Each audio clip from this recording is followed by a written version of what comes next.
Hello everyone, देखिए अब next topic करते हैं हम मेथड्स ऑफ इंड्यूस्ड ईएमएफ।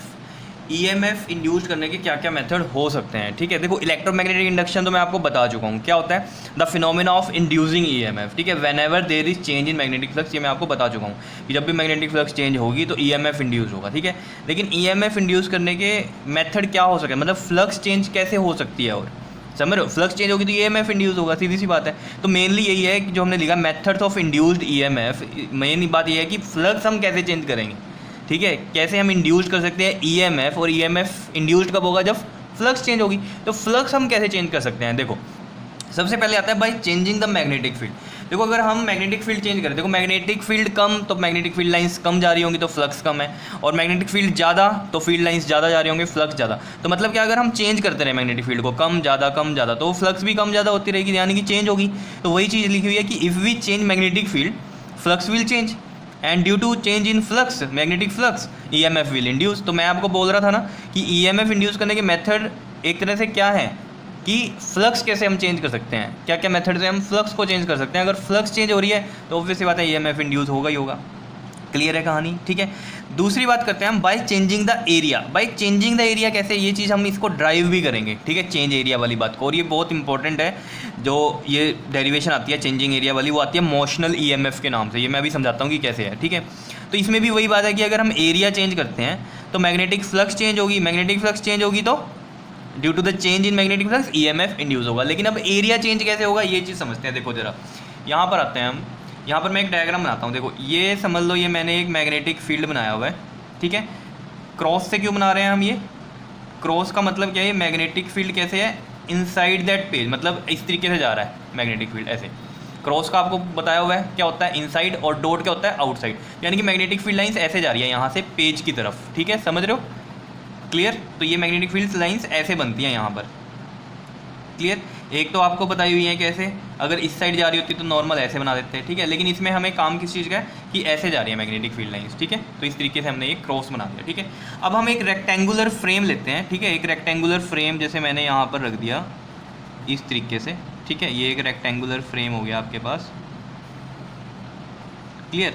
और इसको हम नाम दे देते हैं, ये है आपके पास PQRT, एक रेक्टेंगुलर फ्रेम हो गया। ठीक है, अब इसमें क्या है, एक ना स्लाइडिंग वायर लगी हुई है यहाँ पर। एक स्लाइडिंग वायर देखो क्या कर रही है, इस रेक्टेंगुलर फ्रेम का एरिया इसने कम कर दिया। ठीक है ना, अब ये रेक्टेंगुलर फ्रेम इतना हो गया, इसको मैं यहाँ लिख लेता हूँ, ये x है और ये आपके पास y हो गया। ठीक है, और ये जब हम स्लाइड कर रहे हैं, ठीक है, मान लो ये इतनी दूरी जो है ये इसकी कितनी है, x है आपके पास। ठीक है, जहाँ पर ये वायर लगी हुई है, अब इसको हम डिस्प्लेस करें, स्लाइड करें, क्योंकि ये स्लाइडिंग वायर है XY वाली जो है आपके पास। ठीक है, स्लाइड करके हम इसको यहाँ ले आए। अब जब हम यहाँ ले आए तो इसको मैं बोल देता हूँ x डैश, और इसको बोल देता हूँ मैं y डैश। क्या इतनी बात क्लियर है। और डिस्प्लेसमेंट कितनी कर दी हमने, ये dx की डिस्प्लेसमेंट कर दी, मतलब वायर को कितना इधर लेके गए हम, dx स्मॉल चेंज किया। तो अब देखो यहाँ से ही समझ में आ रहा है कि एरिया कैसे चेंज हो रहा है। देखो फील्ड लाइन्स ऐसे जा रही हैं इसमें, इस तरीके से समझ रहे होंगे बात को, इस तरीके से अंदर जा रही हैं। ठीक, जैसे मान लो अगर मैं ये एक रेक्टेंगुलर फ्रेम ये ले लिया मैंने, ठीक है, क्लियर, ये एक रेक्टेंगुलर फ्रेम है मान लो, और मैग्नेटिक फील्ड लाइन्स ऐसे जा रही हैं इसमें इस तरीके से। ठीक, इस तरीके से, तो इसमें से क्या हो रही है, पास हो रही हैं, कुछ इधर से भी निकल रही हैं, कुछ इधर से भी निकल रही हैं, कुछ इसके बीच में से निकल रही हैं। ठीक है, तो ऑब्वियस है फ्लक्स क्या होता है कि कितनी फील्ड लाइन्स निकल रही हैं, यही चीज़ होती है। ठीक, अब देखो जरा, अभी जो फ्लक्स जो है यहाँ पर कम है, और अगर मैं ये बड़े वाला एरिया ले लूँ इस रेक्टेंगुलर फ्रेम का, ये x डैश और y डैश तक, तो इसमें फील्ड लाइंस क्या हो रही हैं, ज़्यादा जा रही हैं, तो फ्लक्स ज़्यादा है। तो ऑब्वियस सी बात है, जब हम वायर को ऐसे स्लाइड करेंगे इसमें, तो फील्ड लाइंस कभी कम कभी ज़्यादा, कभी कम कभी ज़्यादा, यानी कि फ्लक्स चेंज होगी, और फ्लक्स चेंज होगी तो उसकी वजह से क्या होगा, इसमें इंड्यूस हो जाएगा क्या, EMF। इतनी बात क्लियर होगी, ये थ्योरेटिकल पार्ट में आपको क्लियर होगी चीज़। ठीक है, अब इसको हम थोड़ा सा डेरिवेशन फॉर्म में करते हैं कि डेरिवेशन में किस तरीके से हमारे पास EMF आता है, और जो EMF यहाँ से अब हम निकाल लेंगे वो होता है मोशनल EMF, और मोशनल EMF की डेरिवेशन भी आती है पेपर में। ठीक है, तो जो अभी मैंने आपको ये सब कुछ बताया है, ये सब चीज़ें देखो ज़रा यहाँ पर, यही है जो यहाँ पर लिखी हुई है। देखो क्या है, लेट PQRT इज़ क्या है, रेक्टेंगुलर मेटेलिक फ्रेम है आपके पास, क्लियर, ये रेक्टेंगुलर मेटेलिक फ्रेम था PQRT, और XY क्या है हमारे पास, एक वायर है which can slide over it, और जिसको हम स्लाइड कर सकते हैं इस रेक्टेंगुलर फ्रेम पे। ठीक है, और V क्या है, हमने वेलोसिटी दी है, जब मतलब इस वायर को हम स्लाइड कर रहे हैं, किस वेलोसिटी से स्लाइड कर रहे हैं, V वेलोसिटी से इधर उधर लेके जा रहे हैं। Clear, given to the wire having length L, और इसकी जो लेंथ है, इस वायर की जो लेंथ है वो कितनी है आपके पास, L है। क्या इतनी बात क्लियर है? And let D x is the displacement, और डी एक्स क्या है आपके पास? डिस्प्लेसमेंट है प्रोवाइडेड टू द वायर, और जो कि हमने वायर में डिस्प्लेसमेंट प्रोवाइड की है, मतलब पहले ये एक्स था फिर उसके बाद हमने जो डिस्प्लेस्ड किया इसको, इस वायर को यहाँ लेकर आए, कितना? डी एक्स डिस्प्लेसमेंट की। क्या इतनी बात क्लियर है या नहीं है? ठीक है, तो हम क्या करेंगे इसमें, एक बार फ्लक्स इसके लिए निकाल लेंगे और एक बार फ्लक्स इस पूरे पार्ट के लिए निकाल लेंगे। क्लियर? देखते हैं ज़रा। तो यही है चेंज इन फ्लक्स, पहले कुछ फ्लक्स है फिर कुछ फ्लक्स है, समझ रहे हो? तो चेंज हो रही है, पहले फ्लक्स इतनी आई, अब स्लाइड करने के बाद इतनी फ्लक्स हो रही है। ठीक है, तो अब देखो ज़रा, यहाँ पर हम लिखते हैं इस चीज़ को, इस इधर लिख देते हैं, देखो यहाँ लिखते हैं flux linked with area Q X Y R. Q X Y R देख लो ज़रा कौन सा पार्ट है, ये वाला है क्यू एक्स वाई आर, ये वाला पार्ट। ठीक है, इसमें फ्लक्स जो लिंक्ड हो रही है उसको हमने देखना है। तो फ्लक्स का जो फॉर्मूला होता है वो क्या होता है आपके पास? फाई इज इक्वल टू में होता है बी ए कोस थीटा। अब थीटा कितना होगा यहाँ? थीटा होगा 0 डिग्री। देखो कैसे होगा थीटा 0, देखो ये रेक्टेंगुलर फ्रेम था इस तरीके से, ठीक है, ये रेक्टेंगुलर फ्रेम है। अब मैग्नेटिक फील्ड लाइंस इधर जा रही हैं, नीचे की तरफ जा रही हैं, तो इसका एरिया वेक्टर इसके परपेंडिकुलर ही होता है। अगर आप देखें ये इस तरीके से, ठीक समझ रहे हो, इस तरीके से ये ऐसे पड़ा हुआ है, ये ऐसे है और ये ऐसे है रेक्टेंगुलर फ्रेम, तो इसका जो एरिया वेक्टर है वो इसके परपेंडिकुलर या तो ऊपर हो सकता है इस तरीके से, या ऐसे नीचे होगा। नीचे क्यों ले रहे हैं? क्योंकि मैग्नेटिक फील्ड नीचे है, तो हमने नीचे वाली साइड ही इसका एरिया वेक्टर भी लिया है, समझ रहे हो? तो यानी कि जो थीटा होता है वो होता है एरिया वेक्टर और मैग्नेटिक फील्ड लाइंस के बीच में, दोनों की डायरेक्शन हो गई सेम, तो इसका मतलब थीटा कितना होगा? 0 होगा। समझ रहे होंगे आप बात को? क्लियर? तो यहाँ थीटा 0 ले लिया हमने, ठीक है। तो यानी कि अब देखो ज़रा, अगर यहाँ 0 है तो फाई कितना आ गया आपके पास? मतलब थीटा 0 है तो कोस 0 होता है 1, तो ये कितना बन जाएगा आपके पास? बी ए बन जाएगा। यहाँ हम लिख भी देते हैं कोस 0 होता है 1 आपके पास। क्लियर? अब देखो ज़रा, अब यहाँ से फ्लक्स देखेंगे हम, देखो B as it is, area कितना होगा इसका, इस पार्ट का? देखो एरिया यहाँ से लेंथ इंटू ब्रेथ, या इसको लेंथ ले लो इसको ब्रेथ ले लो, जो मर्जी आप समझ लो, ठीक है। तो यानी कि यही एरिया होगा x इंटू में l, समझ रहे हो? ये हम यहाँ लिख देते हैं x इंटू में l। समझ रहे हो बात को या नहीं बताओ? ये हम फ्लक्स 1 मान लेते हैं, फाई 1 मान लेते हैं ये, क्योंकि ये इस वाले एरिया के लिए है। अब हम दूसरे के लिए निकालते हैं, समझ रहे हो? दूसरे के लिए अब कैसे लिखेंगे हम यहाँ पर, जब हमने स्लाइड करके वायर को थोड़ा आगे लेकर गए थे, तो यहाँ लिखते हैं हम फ्लक्स लिंक्ड विद एरिया। अब देखो कौन सा एरिया हो गया यहाँ पर, देखो अब यहाँ से तो दिख रहा होगा आपको, देखो ये वाला हो गया आपके पास Q X dash Y dash R. तो यहाँ लिख देते हैं हम Q X dash Y dash R. तो फ्लक्स हम फाई 2 ले लेते हैं इसको, और ये भी क्या होगी? बी ए कोस थीटा, और इसमें भी थीटा कितना ही रहने वाला है? 0 डिग्री, और कोस 0 कितना होता है आपके पास? 1 होता है। तो फाई 2 जो होगा वो आपके पास आ जाएगा बी ए, और इसमें बताओ एरिया अब क्या होगा? लेंथ इंटू ब्रेथ ही हो गया। तो इसमें लेंथ अब कितनी होगी? ये वाली x प्लस डी एक्स, ये हो गई ना लेंथ पूरी, समझ रहे हो? तो इसकी लेंथ तो हो गई कितनी आपके पास? x प्लस में डी एक्स, समझ रहे हो? और ब्रेथ कितनी है? ये l है, समझ रहे हो बात को या नहीं? या ऐसे भी इसको समझ सकते हो, ये ब्रेथ हो गई और ये इसकी लेंथ, देखो ये l है तो ये भी l ही होगी, समझ रहे हो? और अब ये वाला पार्ट क्या हो गया? x plus D x into में दैट पार्ट, और ये क्या है? l है। समझ रहे होंगे आप बात को या नहीं?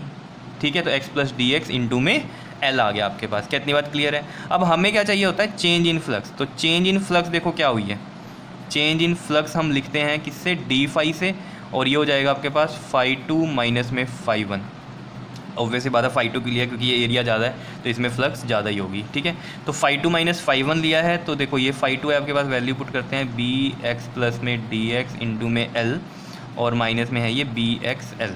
क्लियर? अब देखो इसको मल्टीप्लाई करते हैं b, और पहले इसको मल्टीप्लाई करते हैं एक्स एल प्लस में एल डी एक्स माइनस में बी एक्स एल, और ये आ गया आपके पास बी एक्स एल प्लस में, दिख रहा है ये, ठीक है, बी एक्स एल प्लस में बी एल डी एक्स, और माइनस में बी एक्स एल।